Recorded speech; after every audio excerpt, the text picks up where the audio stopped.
Welcome to Shiloh Ranch. Welcome back, Wickenburg. You guys are in week 2. I actually got to preach live down there last week. We're going to do some of that, and we haven't really been announcing that. But there's going to be some weeks that I'm there, and so I'm looking forward to what all that's going to bring. If you're in Powell, Butte, welcome. I'm actually live in Powell, Butte this week.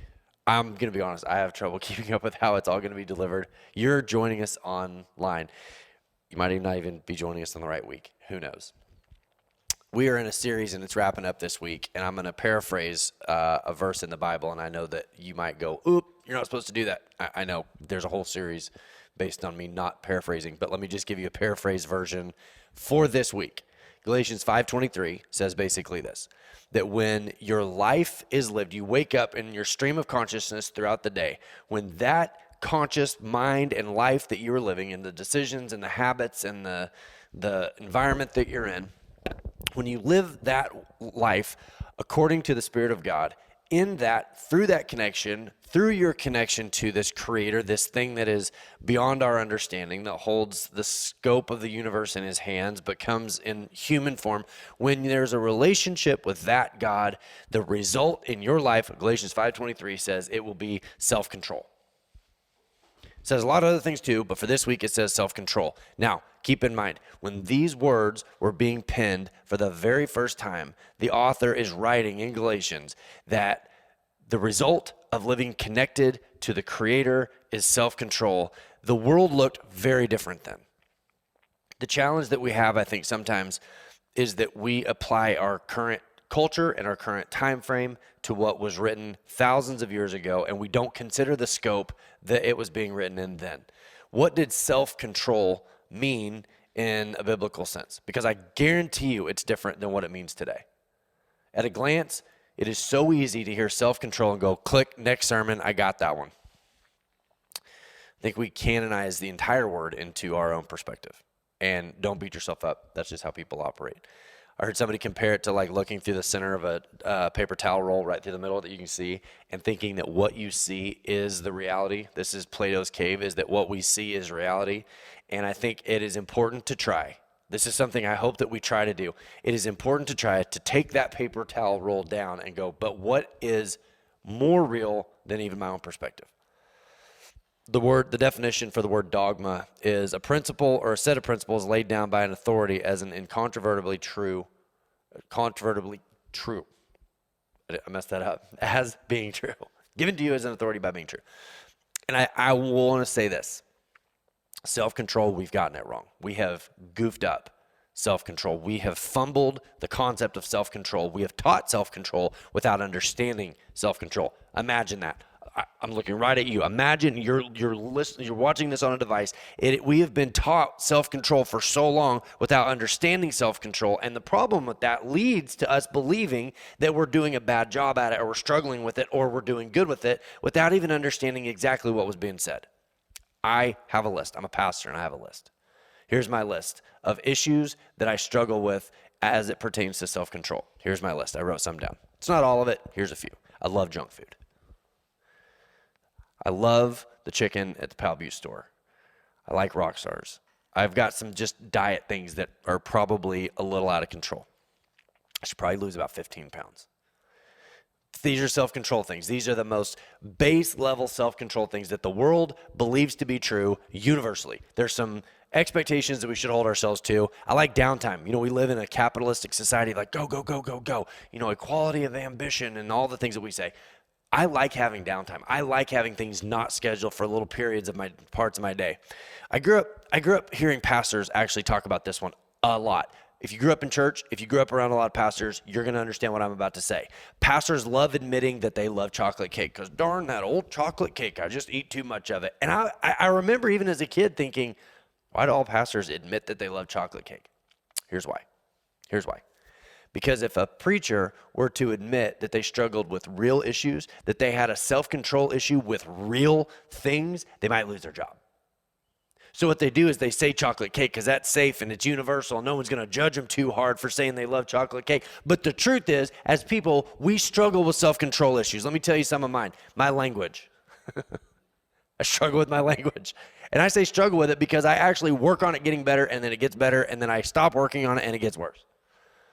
I'm an intolerant person. By nature, I'm an intolerant person. I go from 0 to annoyed way faster than Jesus does. Sometimes I see the worst in people. And I only realize that I see the worst in people when I'm around somebody who sees the best in people. And I'm like, why am I not more like that? I need more self-control. Sometimes I make my wife's life harder when I should be making my wife's life easier. Same with my kids. It gets worse. Some days, as your pastor, some days I wonder, am I really a Christian? Do I actually mean what I'm teaching? Like, I can believe that it's true, but why are there days that I don't feel it? Why are there days that it feels like I emotionally feel so disconnected from the things that I believe to be true? And I equate that to self-control because the dogma, this authority that's been told to me my whole life, I've lived under the structure of this authority that says when you struggle with things, you need more discipline, you need more self-control, you need to do it better. And the result of living for Jesus is that you're supposed to be able to control yourself better. I'm not the only person with a list.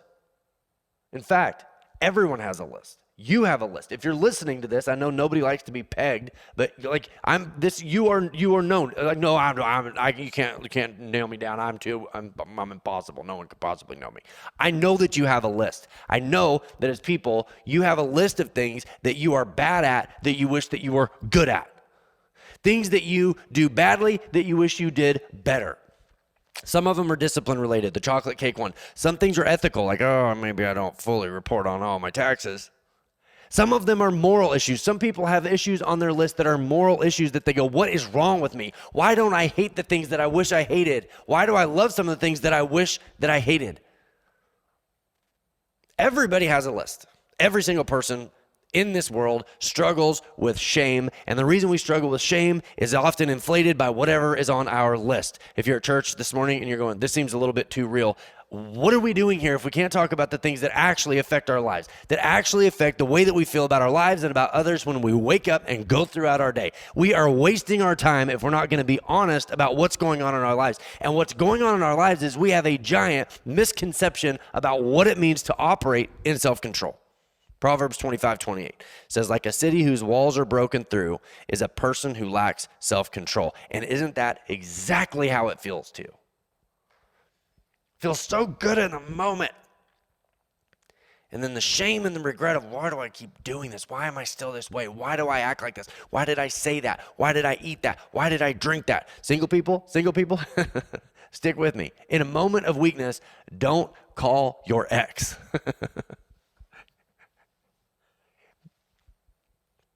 Why did I lose my temper?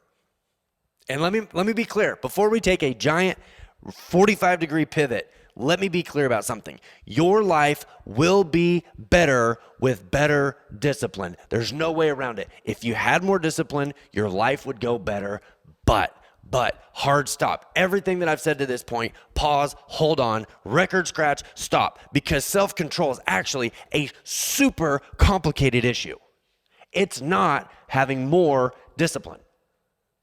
It's not about your list. It's not about chocolate cake. It's not about you guys calling your exes. It's not about all the things that we assign it. We have been taught that self-control is discipline, and it can't possibly be that.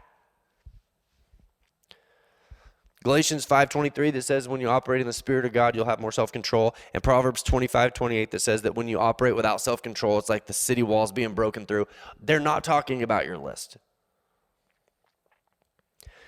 We think it's our list because in 2021, in our culture and in our scope, we are very self-oriented. We are very selfish people, and we think that our selfishness somehow holds the key to unlock happiness in our life and in our existence and our relationships. And so because we're taught that in our culture, we hear self-control. It's a word that we're already familiar with, and we go, yeah, okay, great. I'm going to get to know Jesus, or I'm going to be around Jesus, and he's going to make me better at the things I want to be better at. He's going to make me stop the things that I don't want to do anymore. And that's just not true.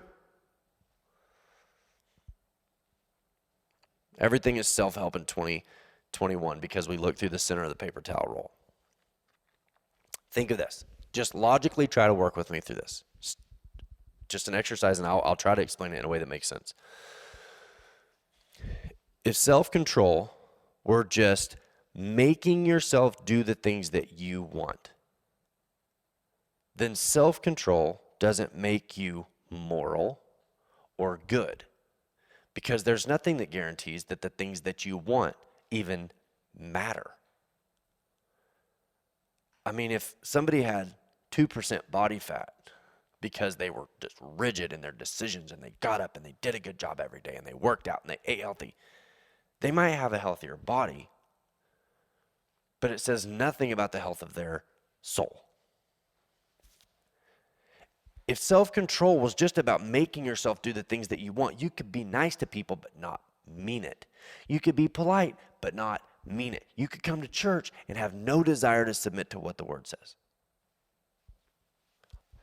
See, discipline, willpower, only says that you will improve at the things that you already wanted to do.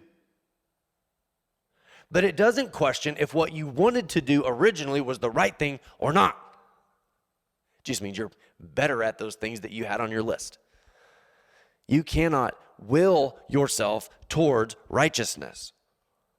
And I think that's the big misconception. I need more self-control so I can find my way back to Jesus. And I go, wait a minute. If self-control is the fruit of the Spirit, it's the result of already being in connection to Jesus. How are you going to find the ability to just will yourself back to Jesus apart from Jesus? The logic breaks down. It doesn't make sense. Maybe. If you just really white knuckle it and try hard enough, you can accomplish some moral mimicking. Looking at people that you think are moral and sort of doing what you see them do. It has nothing to do with your innermost character, the things that your deepest desires. It has nothing to do with your thought life. It has nothing to do with who you actually are on the inside. And that's what we have been told, that we do it the way that we see other people do it. We follow me as I follow Christ. Okay, I'll morally mimic someone. And we think that somehow that gets us closer to God. And yet when God says it's the result of living in my Spirit, what it says is the two are mutually exclusive. They cannot be the same thing. Paul said, the things I do not want to do, I do. The things I do, I don't want to do. I mean, this Paul, who wrote 2/3 of the New Testament, says, I have this list and I am helpless to fix it. He wrote this 2,000 years ago. Humanity, as much as our technology changes, humanity seems to not really change that much at all.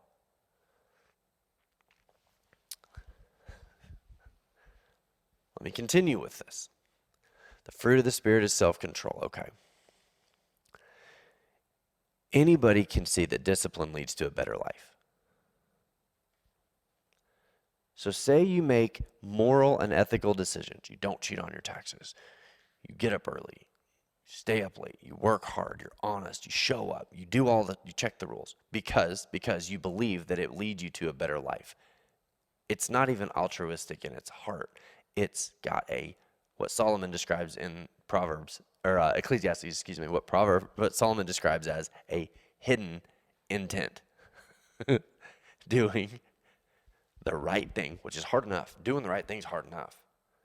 But it says if you're doing the right thing for the wrong reasons, it's still useless. And we just chase our tail in this self-control echo chamber. We can't figure out why our heart isn't changing just because we're trying to mimic moral behavior. We can't figure out why it's not working. It's just goodness flavored selfishness, but it's still selfishness. See, we have less tolerance for bad flavored selfishness, and somebody is just bad flavored selfish. We're like, ugh. But when somebody is selfish and they do it through good means, we're like, that right there, that's our dogma. Let's go to church and sit on the front pew and talk about so-and-so and how good he is. It's still selfishness at its heart if we're doing it because we want what we want and we think this is the means to getting it.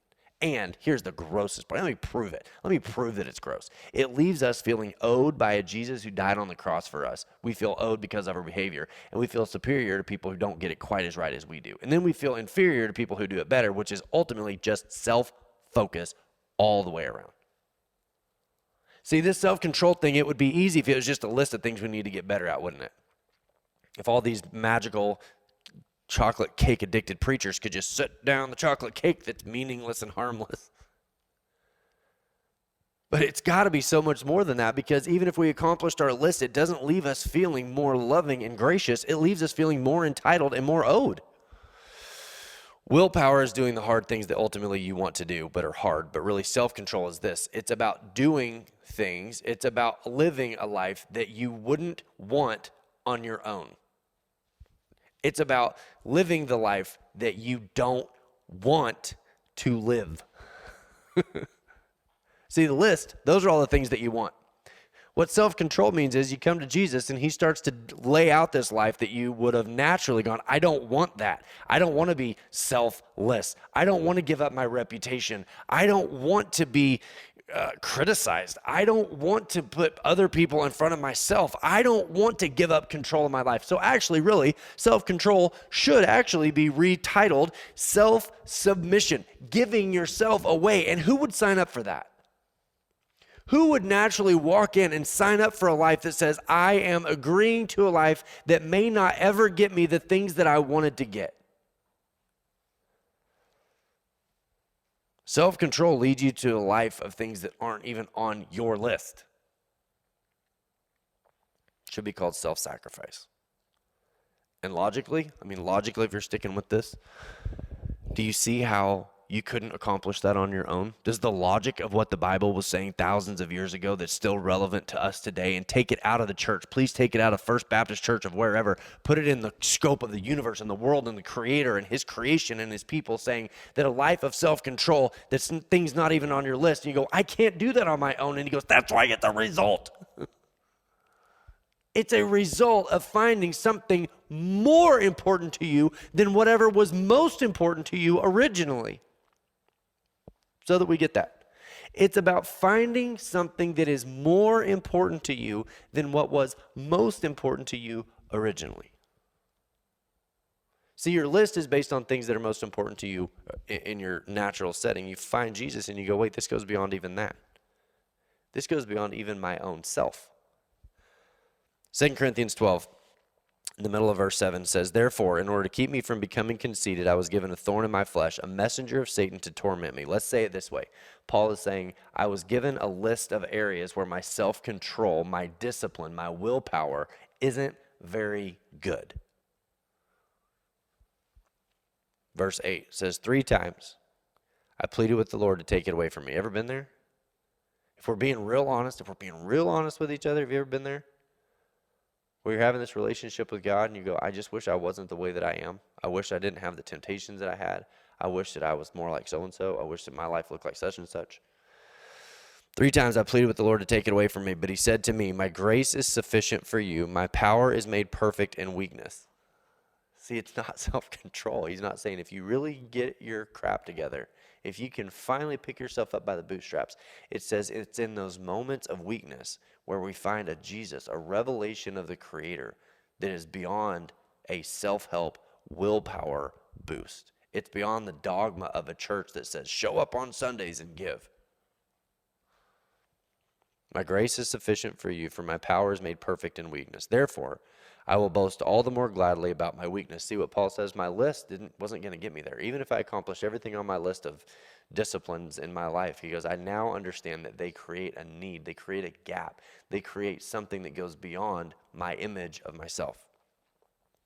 Therefore, I will boast all the more gladly about my weakness, so that Christ's power may rest on me. Whose power? Christ's power. The result, the fruit of the Spirit. That Christ's power operates in my life, giving me the ability to go beyond just the things that I thought on my own. That is why, for Christ's sake, I delight in weakness, in insults and hardships, in persecutions and in difficulties. For when I'm weak, then I am strong. You hear it in Paul, don't you? This desperation that says, I came to God and I said, why am I the way that I am? Why do I keep living the way that I'm living? Why does my life look so different than what I know to be true? Anybody ever been there? What I feel is different than what I believe. I believe this, but I feel this. What is wrong with me? Can you fix that? And God goes, no. No, because the minute I fix that, you think you're okay. You think that the discipline is making you some righteous thing that you can accomplish on your own. And God's going, I would never do that. I would never curse you with the confidence of thinking you've got it handled.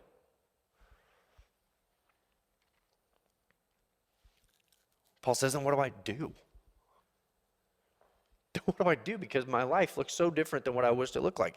And the answer that was given to him was not a formula. See, we want to formalize everything. I could sell 1 billion books on self-control. I could write a book right now, and people would buy it on this is how you get self-control. And they're like, oh, okay, I'm going to go out there and see if I can figure out how to accomplish my list. He wasn't given a formula. Paul was not given a formula. He was given what? A person. He goes, why am I the way that I am? He said, because you need the person of Jesus. The person of Jesus. Because that's the fruit of the Spirit. What is the fruit of the Spirit? The fruit of the Spirit are the things like Jesus that we begin to display for the world. My kids, they don't brag on people. And I don't know if you know my kids, they love people, they like people, that's fine, but they don't just brag on people. There's a guy at their school named Mr. Rico, and they just brag on this guy. They're like, he's like Santa Claus. He's always so happy. He's just loving. He's so, and Cody goes, he is not about the drama. She's 10. Somebody told him something that so-and-so said. He's like, oh, I don't care. And they just love this guy, and they talk about him. Oh, he's great. So we're in town the other day, and he passes us right there, not far from the house. He passes us. And they're like, that's Master Rico. And I remember thinking, like, why do my kids, like this is very abnormal. This is out of the ordinary for my kids to just be this, like, in love with this guy. A few days later, Jet goes, hey, I figured out why Mr. Rico passed us, why he was in town. And I go, why is that? And he goes to the little church right there. He was on his way to church. Instantly, I have like this love for this church because I'm like, if that is the kind of thing that exists there, if this sort of sweetness that my kids just are drawn to and love, if that's what's there, then that church has got something happening. That church has got good things going on there. And that's what the fruits of the Spirit do. It creates in us this model of Jesus so that people who what is willpower? What is wisdom?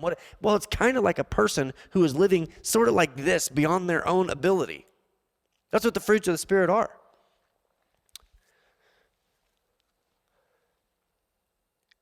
I've got a challenge, and I'm not trying to pause for dramatic effect or anything. I'm working in my head of how to wrap this up because I've got 3 more points, and they all kind of at the same time. When Proverbs says that a life without self-control is like a city whose walls have been broken through. We try our best, but we don't have walls around our city. We would struggle to understand this. I'm preaching it, and I struggle to understand the idea of walls around the city, but basically, walls around the city were protection. It gave protection around the existence, the life that was going on inside the city walls. So Philippians chapter 2, verse 12 says, continue to work out your salvation. It says with fear and trembling, but it says that in your God experience, in your God concept, as you're wrestling through it, and you're like, then why are church people like this? Well, if church is like this, then why is that? Well, if God is this, then why does the word say that? As you're working that out, God says that is what it means to work out your salvation, to be asking the questions, to be trying to figure, why am I this way? Why do I believe this and feel this? That is what it means to work out your salvation. And because you have a list of things you wish you were better at, the enemy is never far away going, that's why you're not good enough. That's why you're not going to make it. That's why they're good and you're bad. He's always going to bring your list to your attention. But what working out your salvation means is to, like what Paul said, I see that I have a list, but now I see that there's strength in my weakness, and now what I get is the person of Christ. That's what it means to work it out. But you have to have a safe place to do that. You have to have a safe place to work out the parameters of what your belief looks like. You know, the universe is so big, to try to work it all out, it takes a while. And it's not like you can fully grasp it or understand it. It's not like we fully understand the word. And so as we're trying to work this out, we need a city in which we can operate that is safe. And self-sacrifice, self-submission, when we start there with, okay, the person of Jesus, you start with the safety of the walls are less of a physical structure. The walls of our heart and our lives and our salvation, the walls of our city is Jesus. The word is saying that it is Jesus that surrounds the heart of our walls as we're figuring it out. Not so that we can look, okay, yes, sir. Okay, got it. Yeah, very disciplined. A lot of willpower, a lot of discipline. I'm going to work out. I'm going to earn my salvation. He goes, no. There's no freedom in that. You need a space where you are free to work it out. My daughter linked her computer to my iTunes. You need a safe space to work out what God is doing in your life. Acts 17:27 says this, God did this so that they would seek him. Why would we seek God? In the verb of seeking, when animals are seeking and looking for something, there's a need there. Something sparked the seeking. It says God did this so that we would seek him. So many times your list, you view that as a thing of shame when it could be viewed as a thing of inspiration. God did this so they would seek him and perhaps reach out for him and find him, though he is not far from any of us. He's the city walls protecting us as we're working out our questions and our self-control and our discipline. And what does it mean to live for Christ accurately? Listen to this. Listen to this.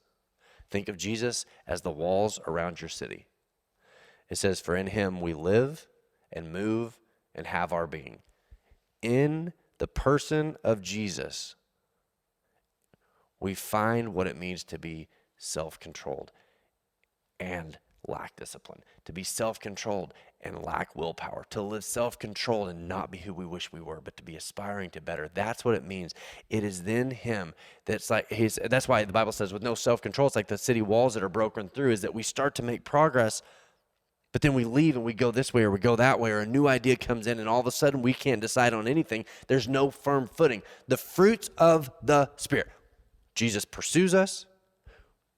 We submit ourselves to him in love because it is his love that draws us to submission. And in that, we begin to work out all these questions and the safety and the result and the product and the fruit of a self-sacrifice or self-submission. We don't give it to our detriment. We give it to our gain. And he becomes the walls that protect our process. In him we live and move, and we have our being. You're going to have your list. You're going to have your struggles. Paul said, I still have my struggles. I don't know why my life looks like this when I wish it looked like this, but I know that I'm okay. I know that I'm not a thing of shame. And, one of the things that people say about self-control is like, well, nobody's perfect. That's what we're offering, perfection. That's what Jesus says. It is though you are perfect. And once you believe that you're perfect, you can start to work with confidence towards a clearer understanding of life and what it means to follow Jesus. You are granted perfection. You are granted a clean slate to work out in the safety of the walls of Jesus. What does it mean to live the way that God has called me to live? Even in light of my weakness and my thin spots and the places where I struggle. Let's pray. Lord, it cannot possibly just mean discipline. If self-control is nothing more than willpower, then the cross would have been unnecessary. We could have just willed ourselves into righteousness. Life might be better with willpower, but God, ultimately, self-control is the freedom to lay down ourselves into who you are and be given a city space to live and move and find our being and to work out the difficult situations and to work out the difficult questions, knowing that we are protected. Lord, the walls around our city, the walls around our heart, it's less of a structure and it's more of a person. So that like Paul, we can say it's not our weaknesses that disqualify us. It's actually our weaknesses that inspire us. It's our weaknesses that make us aware that we can't do it on our own and that we need a Savior. Lord, that's what we're asking for. I'm praying in Jesus' name, amen.